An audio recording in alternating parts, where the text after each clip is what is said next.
Can you two stop playing that game and join us for dinner? This isn't just a game. Our platoon needs us. Lives are at stake. Many brave and noble men, family men, have perished trying to complete level 9. We owe it to these fallen heroes to continue in our quest. Fear may be the only emotion left to push us on. Push on. Spagball anyone? Oh, I'm starving. I don't know. Why would it be first? Really good. Yeah, Thank you. Well, why not? I would say it's incredibly sexist, and I kind of hate that sort of view of the woman being the one cooking whilst the dad is playing with the kids, and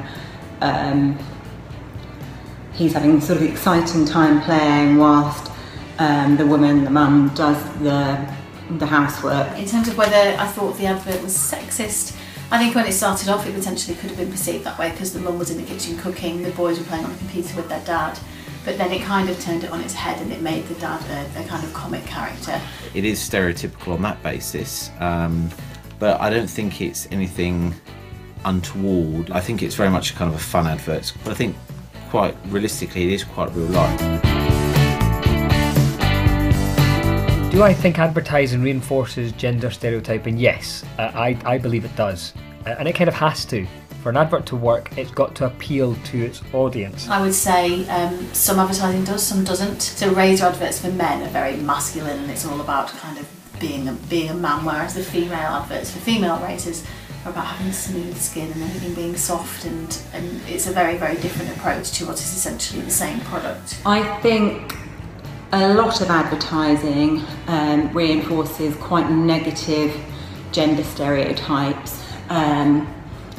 I think all the kind of beauty industry adverts have very young, beautiful women sort of portraying quite an unreal image of the female and the female body.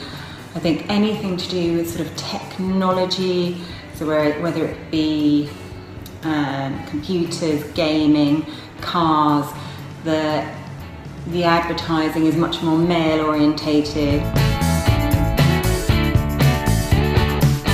I basically disagree because I think things are completely different now. We have a lot of working at home dads. We have a lot of mums who are working and dads looking after the kids. I don't think it reflects reality in most cases now, but I don't think it's necessarily problematic to show a mum doing the cooking. I agree, actually, because I think statistically there probably are more stay-at-home mums who do the cooking. Certainly in my household I do all the cooking, my husband doesn't cook. But equally, my best friend, she will cook for her children and then he will cook for her and him when he gets home from work. I don't think advertisers necessarily need to change anything, but perhaps make it more balanced. Let's say, for example, Smith's Toy Superstore. That comes to mind, where you generally see the boys playing with the action figures and the cars and the girls playing with the dollies. That's because, again, the market research tells them that the majority of the customers are going to be like that.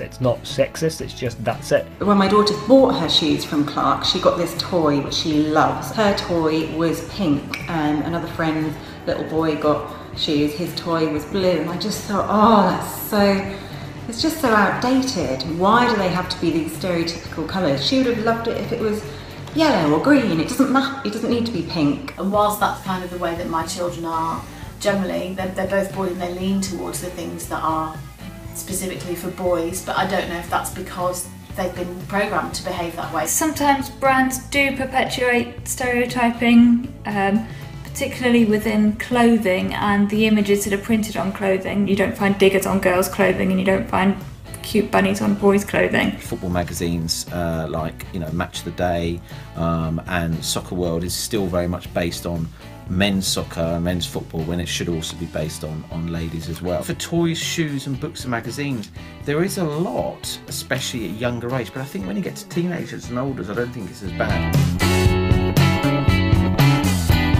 There is a danger that society could go too far the other way, and I don't actually see that there's anything wrong with gender stereotyping at all anyway. And it's not up to advertisers to challenge anything. If a parent doesn't like something, it's up to them to instil the change in their children. I don't think they should. I think it would be nice if they did, but I don't think it's their role.